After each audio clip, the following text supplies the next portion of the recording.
አባ ምን ሆነ ነው? እንዴት አባት ልጁ እግር ስር ይወድቃል? አባዬ ኧረ በኪዳነ ምህረት ኧረ በመድኃኒዓለም ተነስ ከእግሬ ስር። አባዬ ምን ሆነ ነው? የተፈጠረውን ነገር ንገረኝ እስኪ። ምንድነው የተፈጠረው? ኧረ እባክህን ንገረኝ እያለች ሀና አባቷ ላይ ትጮኻለች። አባትየውም ሀና ይቅርታ አድርጊልኝ፣ ሀና ልጄ እባክሽን ይቅርታ አድርጊልኝ። በእኔ ምክንያት ነው እንደዛ ስታለቅሻ ያደርሽውና ጧትም ስታለቅሽ የነበረው።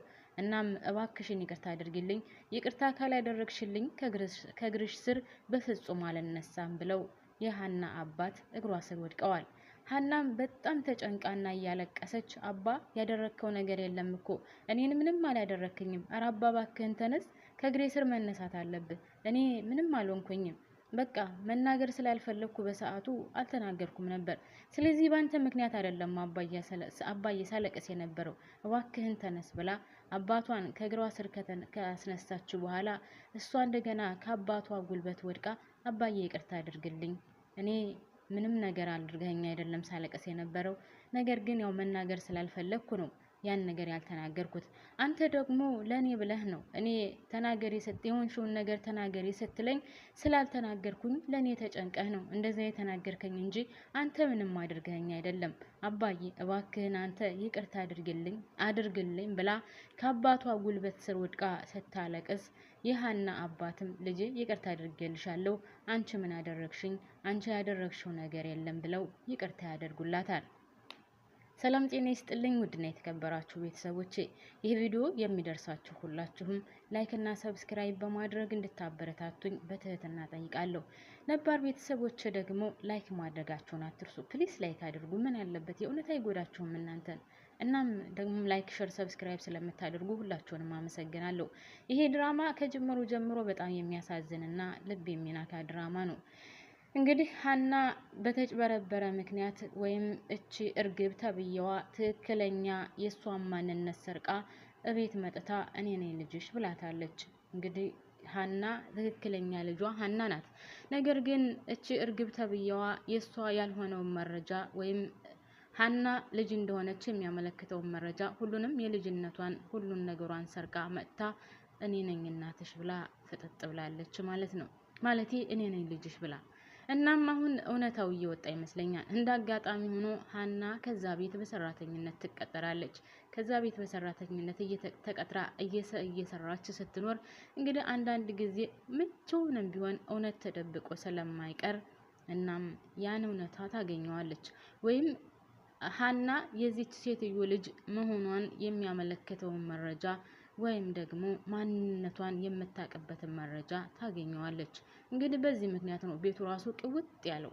ከዛም ሀና እያለቀሰች ወደ አባቷ ትሄዳለች። አባቷ ጋር ሄዳም ዝም ብላ ታለቅሳለች። አባትዮ ቢጠይቋትም ምንም ነገር ልትናገር አልቻለችም።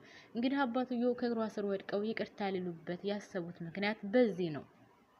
ያደረግሽው ነገር የለም፣ እኔ ነኝ ያጠፋሁት፣ እኔ ነኝ ያስለቀስኩሽ እያለ እግሯ ስር ወድቆ ይቅርታ እንድታደርግለት ያደረገው ማለት ነው። ከዛ በኋላም እንግዲህ ከአባቷ ጋር ካደረችው በኋላ ሀና ጧት ተነስታ ቤተ ክርስቲያን ልትሄድ ስትለባብስ አባትየው ከእንቅልፋቸው ነቅተው ሀና የት ልትሄጅ ነው ብለው ሲጠይቋት አባዬ ጧት ተነስቼ ቤተ ክርስቲያን ደርሼ በዛው አድርጌ ስራ ገባለሁ ብላ ለአባቷ ስትነግራቸው አባትየው ደግሞ አይ የሆነ ነገርማ የተፈጠረ አለ፣ ያለ ምክንያት እያለቀሽ አድረሽ ከዛ በኋላ ደግሞ በሌሊት ተነስተሽ ቤተ ክርስቲያን እሄዳለሁ ብለሽ አታስቢም።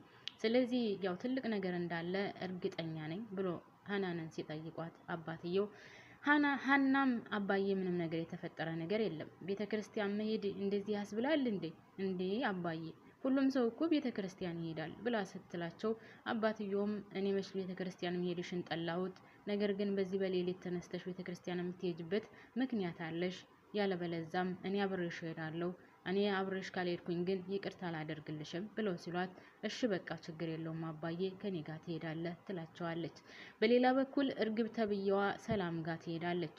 ሰላም ማለት እንግዲህ እህቴ ነሽ የምትላት ማለት ነው። እሷ ጋር ሄዳ ከኔና ከሀና ማንን ትወጃለሽ ብላ ለሰላም ስትጠይቃት ሰላም ደግሞ ለምንድን ነው የምትጠይቂኝ ብላ ትመልስላታለች። እርግብም እኔ ለማወቅ ፈልጌ ነው ማንኛችንን ትመርጫለሽ ብላ አሁንም ድጋሚ ምርጫውን ስትሰጣት እኔ የምመርጠው ሀናን ነው ትላታለች። እንዴት ማለት ለምንድን ነው ሀናን የምትመርጭው? እኔ እህትሽ አይደለሁ ብላ ስትላት አዎ እህቴ ነሽ፣ ነገር ግን እንደ ምርጫ ሰጠሽኝ እኔ እሷን መረጥኩኝ። በቃ ይህን አይደለም የምትፈልጊው? ስለዚህ ባክሽን ልተኛ ነው ከክፍሌ ውጭልኝ ስትላት እንዴት እንደዚህ ትይኛለሽ? እኔ እኮ እህትሽ ነኝ፣ እኔን አትወጂኝም ወይ ብላ ስትላት አሁን መውደድና ለመውደዱን ምንም ያመጣው ነገር የለም። አንቺ ምርጫ ሰጠሽኝ፣ ምርጫዬን ነገርኩሽ፣ በቃ አለቀ። ስለዚህ ባክሽን ልተኛ ነው ከክላሴ ውጭልኝ ስትላት እሺ በቃ አሁን ልክ አይመስለኝም ያለሽበት፣ ደጋግሞሽም ሊሆን ይችላል። እናም ሌላ ጊዜ እናወራበታለን፣ ደህና ደሪ ብላ እርግብ ከሰላም ክላስ ትወጣለች።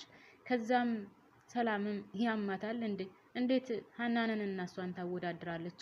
ሀናን ማለት እኮ ህይወቷን ሳትሰስት የሰጠችኝ በጣም ምስኪንና ምርጥ ልጅ ናት። ስለዚህ እኔ በፍጹም እርግብን ልመርጥ አልችልም እያለች ብቻዋን ቁጭ ብላ ታወራለች። በሌላ በኩል ወንድሟ የሰላም ወንድም እናቱ ክላስ ሄዶ እማዬ ላወራሽ እፈልጋለሁ ይላታል። እናትየውም እሺ ግባ፣ ምን ችግር አለ? ምን ፈልገህ ነው ስትለው እኔ ለብቻሽ ላዋራሽ ፈልጌ ነው ይላታል። እናም እሷም አልጋ ላይ ቁጭ ብላ እጆቿንና እግሮቿን ክሬም ነገር እየተቀባች ስለነበረ እሺ ግባና ንገረኝ የምትፈልገውን ነገር ስትለው እማዬ በጣም ይቅርታ እኔ ነኝ ይህ ነገር እንዲደረግ ያደረኩት ሲላት፣ እና ታዲያ ለምንድን ነው ይቅርታ የምትለኝ? አንተ እኮ ትክክለኛውንና እውነታውን ለማወቅ ስለፈለክ ነው ይህን ነገር ያደረግከው። ስለዚህ ለምን ይቅርታ ትላለህ? ይህ ምርመራ እኮ እውነታው የሚታወቅበት ምርመራ ነው። ስለዚህ ምንም አይነት ይቅርታ እንድትለኝ አልፈልግም ስትለው፣ እሺ ግን ሀናንን አንቺ አታምኛትም ሲላት፣ እንዴ አንተ ያማል እንዴ? እንዴት ብዬ ነው ሀናንን እማምናት? ትናንትና መጥታ ወይም በሰራተኝነት መጥታ ከቤቴ ገብታ ይኸው ቤቴን እኮ ምንቅርቅሩን አወጣችው፣ ምስቅልቅሉን አወጣችው። እንዴት ብዬ ነው ይቅርታ ማደርግላት? ኧረ እባክህን ተውኝ እስኪ እያለች ልጇንም ጥሩ ፊት ልትሰጠው አልቻለችም። እሱም ለማንኛውም በጣም ይቅርታ ምርመራውን ይደረግና ዋናው ነገር እውነታውን ማወቃችን ነው ሲላት፣ አዎ እንደዛ ነው፣ በቃ እንግዲህ ያው እውነታውን የምናውቅበት ስለሆነ ችግር የለውም ብላ በቃ ደህና ደርልኝ ብላ ልጇን ትሸኘዋለች። ከዛም ትንሽ ቆየት እንዳለች በጣም በሚገርም ሁኔታ እቺ ባዩሽ ተብዬዋ ትመጣለች።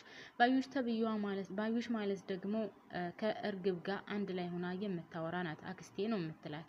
እናም እንግዲህ የእርግብ አክስት መሆኗ ነው። ከዛም ከቤታቸው ሄዳ ወይም ከነ ሀናን እናት ወይም ደግሞ ያው እንደ ሰራተኛ አድርጋ ከቀጠረቻት ቤት ሄዳ ሰላም ከተባባሉ በኋላ እንዴት ነሽ ደህና ነሽ ወይ ትላታለች። ያው እንግዲህ ባዩሽ የሄደችው እውነታውን ለማወቅ ነው። እና ምን ደህና ነኝ ባክሽ፣ እንደው ቤታችን መስቀልቅል ወጥቷል፣ ሰላም የለም ስትላት፣ እንዴ ምን ተፈጠረ ምንድን ነው ብላ ስትጠይቃት፣ አረ ምን ያልተፈጠረ ነገር አለ? እቺ ሀናን ተብዬዋ ሰራተኛችን ቤቱን በአንድ እግሩ እያቆመችው ነው ያለችው።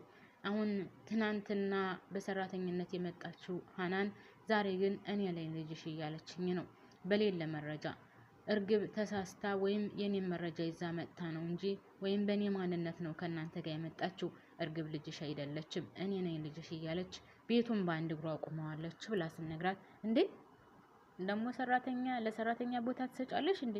ምንድን ነው እንደዚህ የምትዩ? ደግሞ ከመቼ ወዲህ ነው እሷ ልጅ ነኝ የምትልሽ ስትላት፣ እኔ የማውቀው ነገር የለም። ለማንኛውም እኔ ግራ ተጋብቻለሁ። አሁን እንደምታየው ቤቱ መስቀልቅል ወጥቷል። እናም እስኪ ሻይ ላፍላልሽ እና ቁጭ ብለን እየጠጣን እናወራለን ስትላት፣ እንዴ ታዲያ ሰራተኛዋ የለችም እንዴ ስትላት፣ አይ አንቺ ሰራተኛዋ እኮ አሁን ሰራተኝነቷን ረስተዋለች። ጭራሽ ልጅሽ ነኝ እያለችኝ አይደለ? አይ ጉዴ ተይኝ እስኪ ብላ ተነስታ ወደ ማር ቤት ትሄዳለች። ውድና የተከበራችሁ ቤተሰቦቼ እኔ እዚህ ላይ አበቃለሁ። ቀጣዩን ይዤ እመጣለሁ። ለዚህ ቻናል አዲስ የሆናችሁ ሁላችሁም ላይክ እና ሰብስክራይብ እያደረጋችሁ ቤተሰቦች ደግሞ ላይክ ማድረጋችሁን አትርሱ። በያላችሁበት ሰላማችሁ ይብዛልኝ። እናንተ ስለምታበረታቱኝ ነውና አመሰግናለሁኝ። ባባይ ውዶቼ።